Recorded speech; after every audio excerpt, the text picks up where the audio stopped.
Welcome to the Slop Farm. Enjoy the video. In this video, I will show how to make white sauce delicious pasta. Begin by melting butter and whisking in flour to form a smooth roux. Keep whisking while you slowly add warm milk to prevent lumps. Simmer gently until the sauce thickens and coats the spoon. Fold in grated Parmesan and a splash of cream for richness. Toss with hot pasta and fresh herbs for a comforting, quick meal.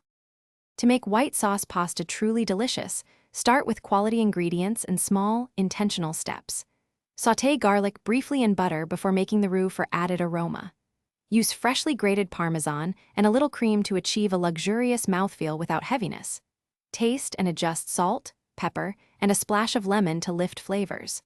Toss hot pasta immediately so texture matters as much as flavor when making white sauce pasta, so keep it velvety and not gluey. Save a bit of pasta water and add a splash while tossing to marry sauce and noodles. Cook the sauce to coat the back of a spoon and avoid overreduction, which can make it heavy. Plate promptly with herbs and extra cheese so every bite feels fresh and indulgent.